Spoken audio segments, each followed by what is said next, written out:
Hello students, good morning all of you. Myself Gurcharan Chaudhary, welcome back at Nirmal and Nirmal online. आप सभी का निर्मल online में स्वागत है। देखिए, आज के इस वीडियो में हम लोग डिस्कस करने वाले हैं चैप्टर नंबर 21, मतलब नया चैप्टर स्टार्ट कर रहे हैं। चैप्टर नंबर 21, उसका लेक्चर नंबर 1 और चैप्टर का नेम है तंत्रिकीय नियंत्रण एवं समन्वय। चैप्टर का नेम क्या है? तंत्रिकीय नियंत्रण एवं समन्वय। तंत्रिकीय नियंत्रण का मतलब क्या होता है? तंत्रिकाओं के द्वारा नियंत्रण की क्रिया प्रणाली, तंत्रिकाओं के द्वारा शरीर की क्रियाओं का नियंत्रण करना क्या कहलाता है? तंत्रिकीय नियंत्रण कहलाता है। सबसे पहली मैं बात करूं तो देखिए, यहाँ इस चैप्टर के अंदर हम लोग बात करने वाले हैं तंत्रिका तंत्र की। और तंत्रिका तंत्र जो होता है, मैंने आपको बताया था कि तंत्र का निर्माण विभिन्न प्रकार के अंगों से होता है। तो तंत्रिका तंत्र की एक संरचनात्मक और क्रियात्मक इकाई की सबसे पहले अगर हम लोग बात करें तो तंत्रिका तंत्र की सबसे छोटी इकाई कौन सी होती है? तो तंत्रिका तंत्र की सबसे छोटी इकाई अगर कोई है तो वो कौन सी है? तंत्रिका कोशिका।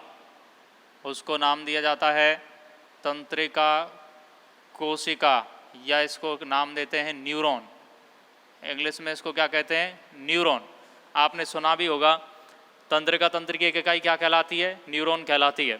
तो इस न्यूरॉन का एक खास बात होती है कि इसी न्यूरॉन के द्वारा विभिन्न प्रकार के जो आवेग होते हैं उन आवेगों को ग्रहण किया जाता है। विभिन्न प्रकार के उद्दीपन जो होते हैं उन उद्दीपनों को ग्रहण किया जाता है, और ग्रहण करने के बाद में इन उद्दीपनों का 1 बाय 1 संचरण भी किया जाता है। मतलब एक स्थान से दूसरे स्थान पर इनको संचरित किया जाता है। किसके द्वारा? तंत्रिका कोशिका के द्वारा। अब देखिए, इसके बाद अगर बात की जाए तो यहाँ पर एक खास विशेषता होती है तंत्रिका कोशिकाओं की कि ये शरीर की सबसे लंबी कोशिकाएं होती हैं। कौन सी कोशिकाएं? तंत्रिका कोशिका या न्यूरॉन जो होती हैं वो शरीर की सबसे लंबी कोशिकाएं होती हैं। दूसरी बात याद रखना, जन्म के बाद किसी भी तंत्रिका कोशिका का निर्माण नहीं होता है। याद रख लें, जन्म के बाद किसी भी तंत्रिका कोशिका का निर्माण नहीं होता है। इसका मतलब ये जन्म से ही बनी हुई आती हैं।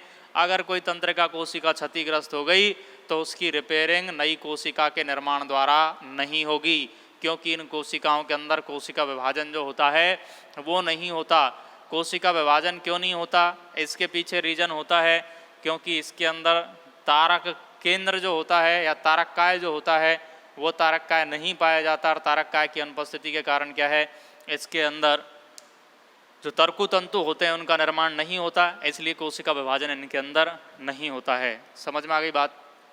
अब देखिए, अब हम लोग आगे डिस्कस करेंगे। तो इतनी बात मैंने आपको बता दी। तंत्रिका तंत्र की एक संरचनात्मक और क्रियात्मक इकाई क्या कहलाती है? न्यूरॉन। न्यूरॉन जो होती है वो शरीर की सबसे लंबी कोशिका होती है। तो यहाँ पर देखिए, तंत्रिकीय नियंत्रण की अगर बात करें तो हमारे शरीर के अंदर बहुत सारे तंत्र पाए जाते हैं। हमारे शरीर में बहुत सारे क्या पाए जाते हैं? तंत्र पाए जाते हैं। पाचन तंत्र, रक्त परिसंचरण तंत्र, उत्सर्जन तंत्र, जनन तंत्र, है ना, श्वसन तंत्र, ये बहुत सारे तंत्र पाए जा रहे हैं। तो इन सारे तंत्रों का स्वतंत्र रूप से कार्य करना संभव नहीं है।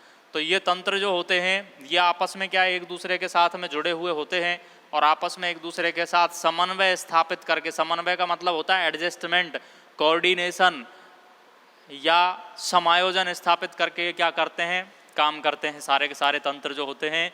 अब इन तंत्रों का नियंत्रण जो होता है वो तंत्रिकाओं द्वारा होता है, जिसको तंत्रिकीय नियंत्रण के नाम से भी जाना जाता है।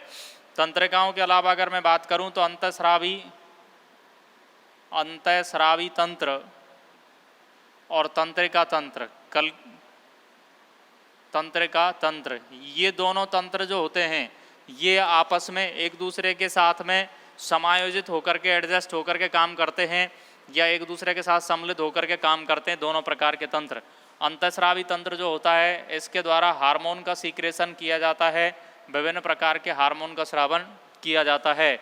तो ये हार्मोन जो होते हैं वो तंत्रिका तंत्र जो है उस तंत्रिका तंत्र को अपने अनुसार नियंत्रित करने का काम करते हैं, एडजस्टमेंट स्थापित करने का काम करते हैं। जैसे मान लीजिए, अगर कोई व्यक्ति अब हम लोग यूँ कहें कि सारे तंत्र जो होते हैं वो एक दूसरे के साथ में अटैच होकर के काम करते हैं। अगर मैं ये कहूँ कोई व्यक्ति क्या है, जैसे मान लीजिए व्यायाम कर रहा है या कोई कार्य कर रहा है, तो ऐसी स्थिति में कार्य जब करेगा तो पेशियां जो होंगी उन पेशियों के लिए क्या होगा, इन पेशियों के लिए अधिक मात्रा में ऊर्जा की आवश्यकता होगी। ऊर्जा की आवश्यकता कैसी है, जब काम कर रहा है तो अधिक मात्रा में। इसके अलावा ऊर्जा की अलावा अगर बात करें तो ऑक्सीजन की मात्रा भी कैसी होगी, ज़्यादा होगी। तो ऐसी कंडीशन में क्या होगा, आप देखो ब्लड प्रेशर जो होगा वो बढ़ जाएगा, मतलब रक्त परिसंचरण की दर क्या है, बढ़ जाएगी। श्वसन दर जो है श्वसन तंत्र से संबंधित है, श्वसन दर भी क्या होगी, बढ़ जाएगी। वृक्क जो होंगे उन वृक्क के अंदर या किडनी जो होंगी उन किडनी के अंदर रक्त वाहिनियाँ जो होंगी उनमें रक्त के प्रवाह की दर क्या होगी, बढ़ जाएगी। समझ में आ रही बात। तो इस प्रकार से श्वसन दर बढ़ रही है, रक्त परिसंचरण दर बढ़ रही है, वृक्क की वाहिनियाँ जो है उनके अंदर वृक्क प्रवाह की दर बढ़ रही है, रक्त प्रवाह की दर बढ़ रही है।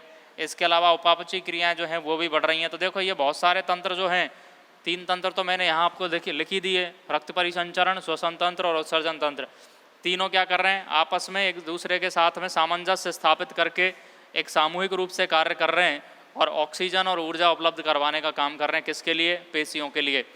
अब अगर मैं बात करूं, जैसे मान लीजिए ये तो व्यायाम की स्थिति है, अगर मैं बात करूं विश्राम की अवस्था की, जैसे विश्राम की अवस्था की अगर बात की जाए तो विश्राम जब होगा तो इसके अपोजिट काम होगा। क्या काम होगा, ऊर्जा की आवश्यकता कम होगी, ऑक्सीजन की आवश्यकता भी कम होगी। तो ब्लड प्रेशर जो होगा, रक्त परिसंचरण जो होगा वो कम हो जाएगा, श्वसन दर कैसी हो जाएगी, कम हो जाएगी। उपापचयी क्रियाएँ जो होंगी वो भी कैसी हो जाएंगी, कम हो जाएंगी। ऑक्सीजन के ट्रांसपोर्ट की जो दर है, परिवहन की दर है, वो भी कैसी हो जाएगी, कम हो जाएगी। तो इस प्रकार से क्या है, यहाँ विश्राम की अवस्था में भी बहुत सारे तंत्रों ने आपस में मिलकर के काम किया। तो इन तंत्रों का जो नियमन या नियंत्रण होता है वो तंत्रिकाओं के द्वारा होता है, तंत्रिकीय नियंत्रण के रूप में होता है, उद्दीपन के अनुसार इनका नियंत्रण होता है।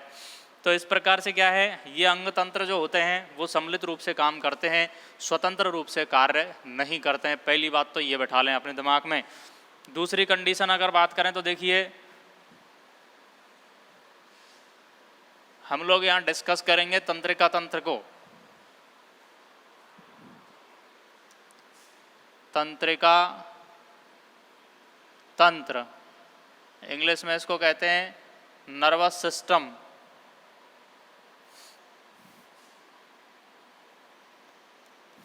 नर्वस सिस्टम, तो ये नर्वस सिस्टम जो होता है ना, ये नर्वस सिस्टम विभिन्न प्रकार के प्राणियों में अलग अलग संगठन इसका होता है, अलग अलग इसकी संरचना होती है। ऐसा कभी नहीं होता कि सारे प्राणियों के अंदर एक समान प्रकार का तंत्रिका तंत्र पाया जाए, एक समान प्रकार का नर्वस सिस्टम पाया जाए, ऐसा कभी नहीं होता। इनके अंदर क्या पाई जाती है, संरचनात्मक रूप से भिन्नता पाई जाती है, मतलब इसकी बनावट जो होती है वो अलग अलग प्रकार की होती है। सबसे पहले मैं बात करूँ जैसे, तो तंत्रिका तंत्र की एक जो इकाई होती है, एक इकाई जो इसका निर्माण करती है वो इकाई क्या कहलाती है, न्यूरॉन या तंत्रिका कोशिका कहलाती है। अब अगर मैं बात करूं तो अकशेरुकी जंतुओं में, अकशेरुकी मतलब जिनके अंदर रीढ़ की हड्डी नहीं पाई जाती, उन जंतुओं को क्या कहा जाता है, अकशेरुकी जंतु, नॉन कॉर्डेट इनको कहते हैं। तो नॉन कॉर्डेट में जैसे मैं बात करूं हाइड्रा की, हाइड्रा एक प्रकार का जलीय जंतु है, सीलेंट्रेटा संघ का सदस्य है। तो हाइड्रा जो होता है, इस हाइड्रा में तंत्रिका तंत्र की बात करें तो ये जो तंत्रिका तंत्र होता है वो ज़्यादा विकसित प्रकार का नहीं होता, तंत्रिका जाल के रूप में पाया जाता है। किसके अंदर, हाइड्रा के अंदर। तो यहाँ बनावट अलग प्रकार की है। अगर मैं दूसरी कंडीशन में यहाँ पर बात करूँ, नॉन कॉर्डेट के अंदर ही कीटों की जैसे बात करूँ, कीट जो आते हैं वो कौन से वर्ग में आते हैं, इंसेक्टा वर्ग में। और इंसेक्टा वर्ग जो आता है कौन से संघ में आता है, ऑर्थ्रोपोडा संघ में आता है। तो यहाँ पर कीटों के अंदर अगर बात की जाए तो यहाँ कीटों में भी ज़्यादा विकसित प्रकार का तंत्रिका तंत्र नहीं पाया जाता, लेकिन इनसे विकसित प्रकार का तंत्रिका तंत्र पाया जाता है। तो यहाँ पर तंत्रिका गुच्छिकाओं के रूप में ये पाया जाता है, तंत्रिका गुच्छिकाओं के रूप में। गुच्छिका मतलब गुच्छे पाए जाते हैं तंत्रिकाओं के, तंत्रिकाओं के क्या पाए जा रहे हैं, गुच्छे पाए जा रहे हैं। किसके अंदर, कीटों के अंदर। तो यहाँ हाइड्रा से तो विकसित प्रकार का है, लेकिन मानव से कैसा है, कम विकसित प्रकार का। कॉर्डेट जो एनिमल हैं, कशेरुकी प्राणी जो है, उनसे कम विकसित प्रकार का है, क्योंकि कीट जो होते हैं वो भी कैसे होते हैं, अकशेरुकी या नॉन कॉर्डेट प्राणी होते हैं। इतनी बात मैं समझता हूँ समझ में आ गई होगी आपके। आगे देखिए, अगर मानव की बात करें तो यहाँ पर मानव तो किस में आता है, कशेरुकी प्राणियों के अंदर आता है। और कशेरुकी का मतलब क्या होता है, कॉर्डेट्स। कशेरुकी का मतलब होता है कॉर्डेट। कॉर्डेट का मतलब जिनके अंदर नोटोकॉर्ड पाई जाती है, नोटोकॉर्ड या पृष्ठरज्जु की उपस्थिति होती है। कशेरुकाएँ जिनके अंदर पाई जाती हैं, रीढ़ की हड्डी जिनके अंदर होती है, उनको क्या कहा जाता है, कशेरुकी प्राणी कहा जाता है। तो कशेरुकी या कॉर्डेट प्राणी जो होते हैं, इनमें मानव की जैसे बात की जाए तो मानव का जो तंत्रिका तंत्र होता है वो तंत्रिका तंत्र विकसित प्रकार का होता है। किस प्रकार का होता है, विकसित प्रकार का होता है मानव के अंदर तंत्रिका तंत्र। तो आज हम वैसे भी क्या पढ़ रहे हैं, ह्यूमन फिजियोलॉजी पढ़ रहे हैं, मानव कार्य की पढ़ रहे हैं। तो हम लोगों को यहाँ पढ़ना किसके बारे में है, मानव के तंत्रिका तंत्र के बारे में ही पढ़ना है। तो हम लोग अब डिस्कस करने वाले हैं किसके बारे में, मानव तंत्रिका तंत्र के बारे में। तो देखिए, मानव तंत्रिका तंत्र, तो मानव का तंत्रिका तंत्र किस प्रकार का होता है। देखिए, तो मानव का तंत्रिका तंत्र दो भागों में बटा होता है। कितने भागों में बटा होता है, दो भागों में, अकॉर्डिंग टू एनसीईआरटी। एनसीईआरटी के अनुसार कितने भागों में बटा हुआ है, दो। एक पहला होता है कौन सा, केंद्रीय तंत्रिका तंत्र,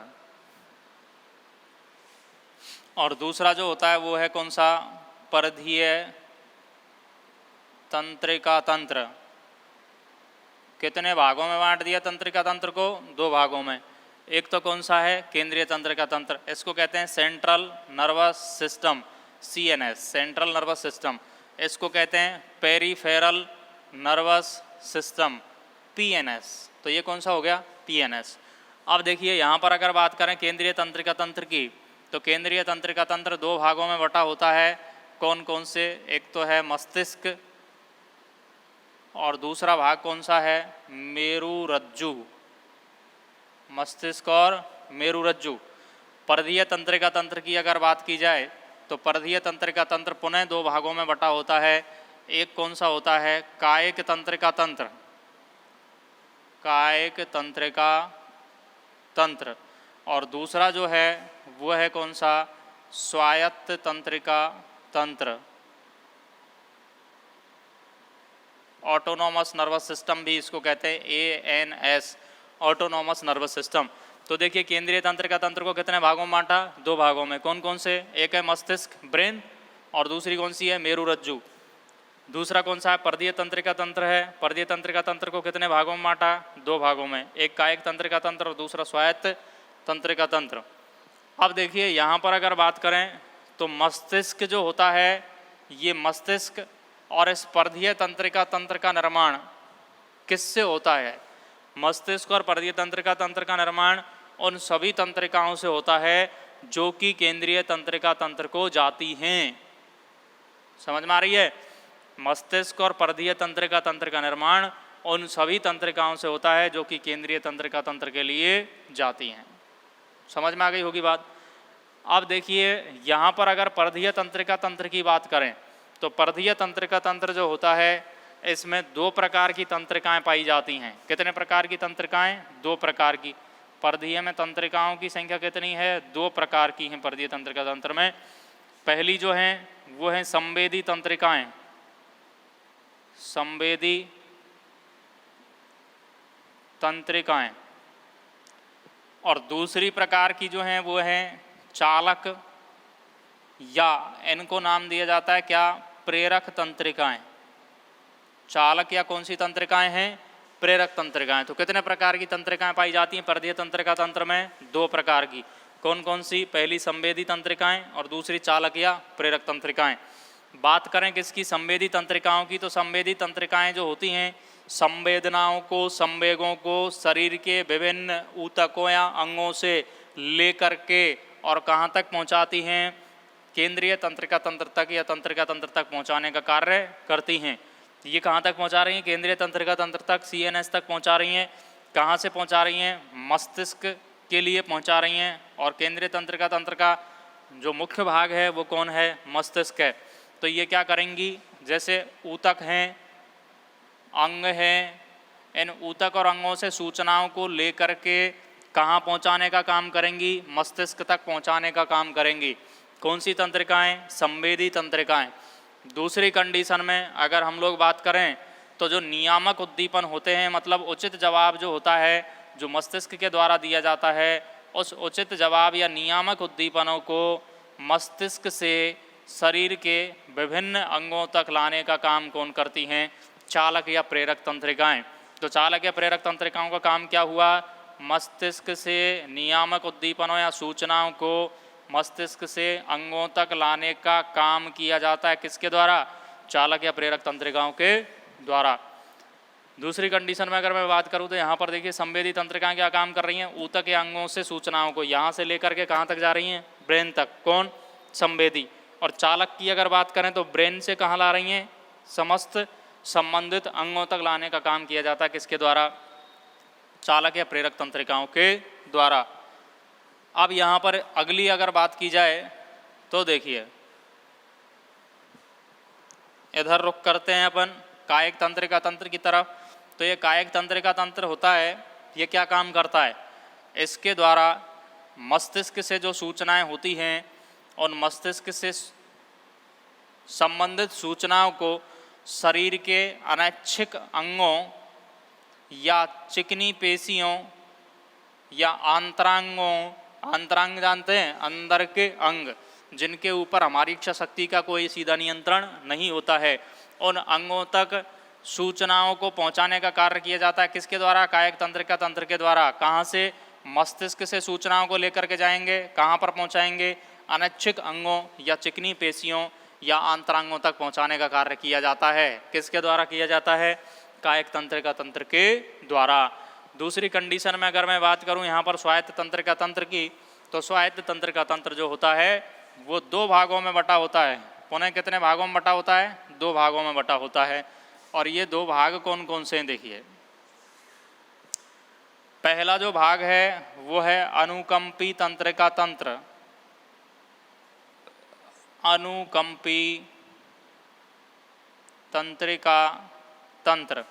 और दूसरा है परानुकंपी तंत्रिका तंत्र। तो स्वायत्त तंत्रिका तंत्र को कितने भागों में बांट दिया? 2।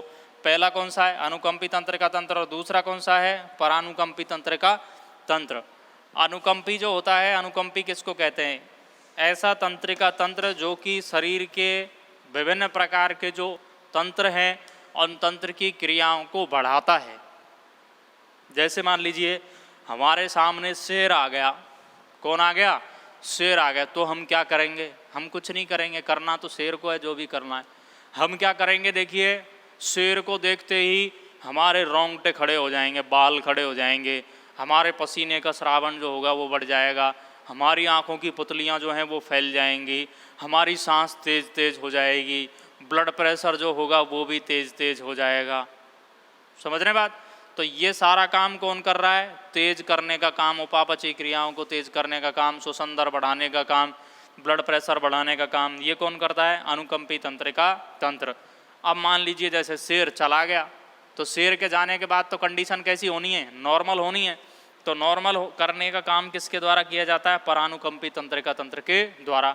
जैसे मान लीजिए श्वसन दर बढ़ी तो श्वसन दर को क्या कर दिया जाएगा? कम कर दिया जाएगा। ब्लड प्रेशर बढ़ा, उसको नॉर्मल कर दिया जाएगा। ऑक्सीजन की सप्लाई बढ़ी, उसको नॉर्मल कर दिया जाएगा। रोंगटे खड़े हुए, उनको नॉर्मल कर दिया जाएगा। ये कौन करेगा? परानुकंपी तंत्रिका तंत्र।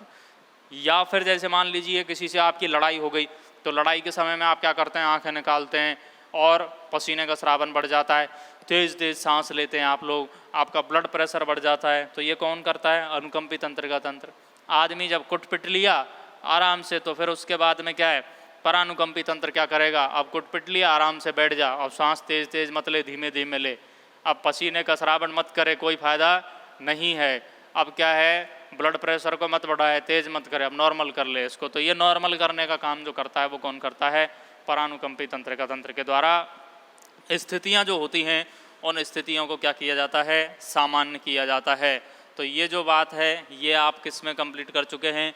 मानव के तंत्रिका तंत्र में कंप्लीट कर चुके हैं। इस प्रकार से क्या है? मानव तंत्रिका तंत्र की संरचना जो है उसका एक नॉर्मल आइडिया जनरल आइडिया जो है आपको मिल चुका है। देखिए इसके बाद हम लोग डिस्कस करने वाले हैं तंत्रिका कोशिका या न्यूरॉन के बारे में। तो तंत्रिका कोशिका या न्यूरॉन जो होती है वो मैं आपको बता चुका हूँ कि तंत्रिका कोशिका या न्यूरॉन जो होती है वो तंत्रिका तंत्र की संरचनात्मक और क्रियात्मक इकाई होती है जिससे कि तंत्रिका तंत्र का निर्माण होता है। मैंने आपको बताया अभी कि तंत्रिका कोशिका जो होती है वो शरीर की सबसे लंबी कोशिका होती है। तो ये जो आप देख पा रहे हैं वो कौन सी कोशिका है? एक तंत्रिका कोशिका है।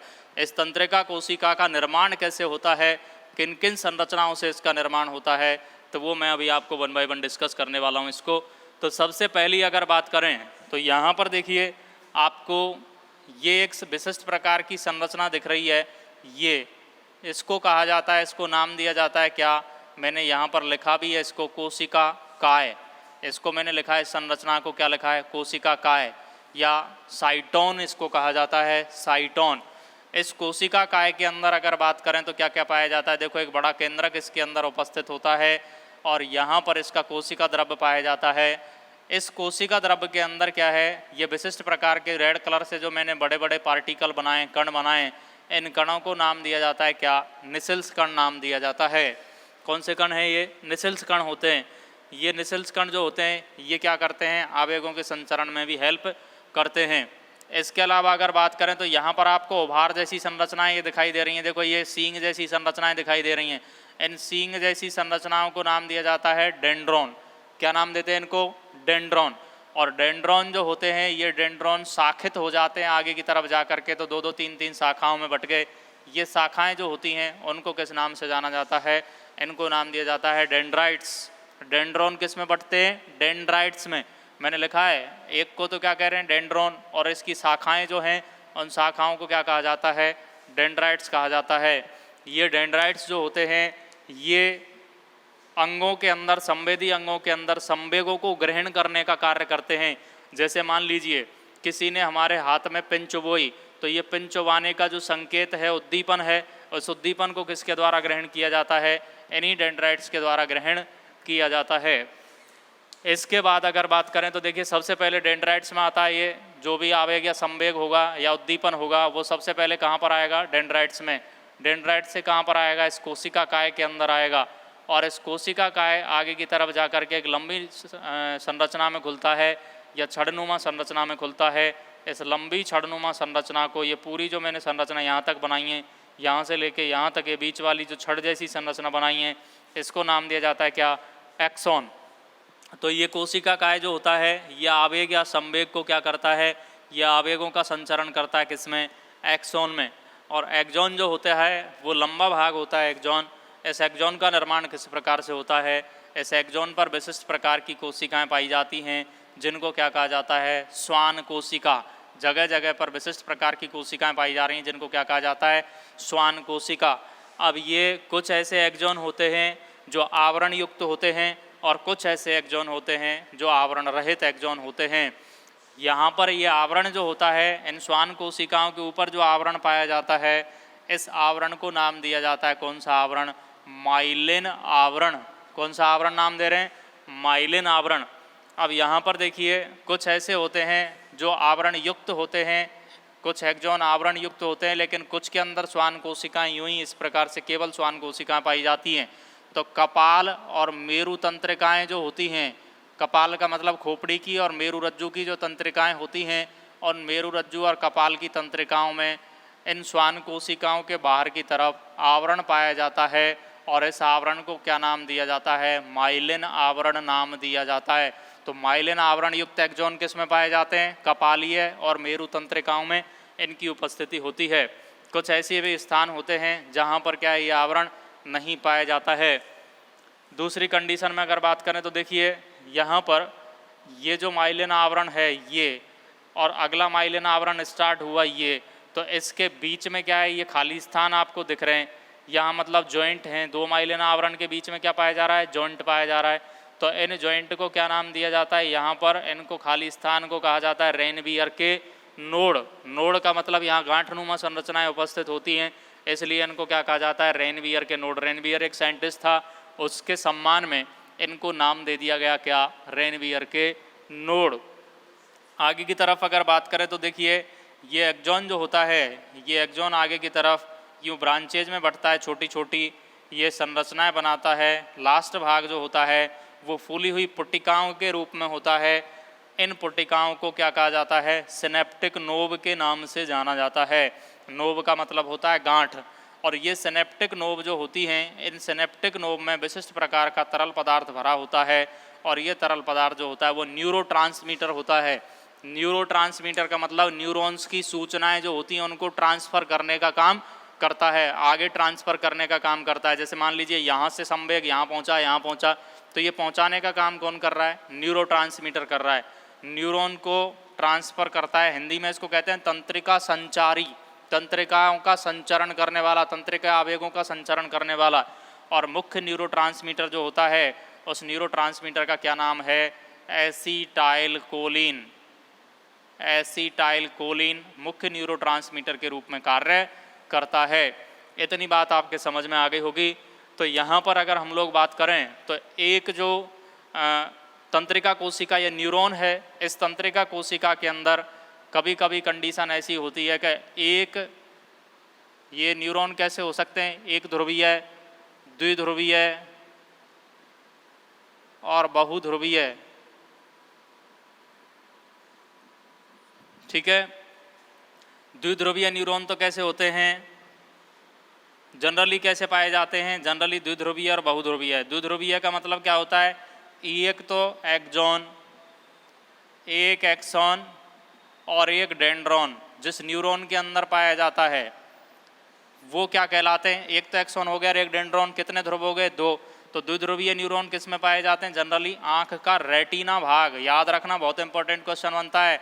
द्विध्रुवीय न्यूरॉन किस में पाए जाते हैं? आँख के रेटिना भाग में। 2 ध्रुव हो गए। ऐसे न्यूरॉन जिनमें एक तो एक्सॉन और एक डेंड्रॉन होता है वो क्या कहलाते हैं? द्विध्रुवीय न्यूरॉन कहलाते हैं, जो कि आँख के रेटिना भाग में पाए जाते हैं। बहुध्रुवीय न्यूरॉन किसको कहते हैं? एक तो एक्सॉन और बहुत सारे डेंड्रॉन या एक से अधिक डेंड्रॉन, एक से अधिक डेंड्रॉन अगर पाए जाते हैं तो क्या होगा? इस प्रकार का न्यूरॉन जो होगा वो क्या होगा? बहुध्रुवीय न्यूरॉन होगा। शरीर के ज़्यादातर भागों में किस प्रकार के न्यूरॉन होते हैं? बहुध्रुवीय प्रकार के न्यूरॉन होते हैं। और केवल अगर मान लीजिए डेंड्रॉन ही डेंड्रॉन पाया जा रहा है तो एक ध्रुवीय न्यूरॉन हो जाएगा। ऐसे रेयर केस में मिलते हैं। तो इस प्रकार से क्या है, ये जो सारी संरचना है वो न्यूरॉन की संरचना आप लोग पढ़ चुके हैं। क्या क्या पाया जा रहा है? डेंड्राइट्स पाए जा रहे हैं, डेंड्रॉन पाए जा रहे हैं, न्यूक्लियस इस कोशिका काय के अंदर उपस्थित होगा, विशिष्ट प्रकार के कण होंगे जिनको निसेल्स कण कहेंगे।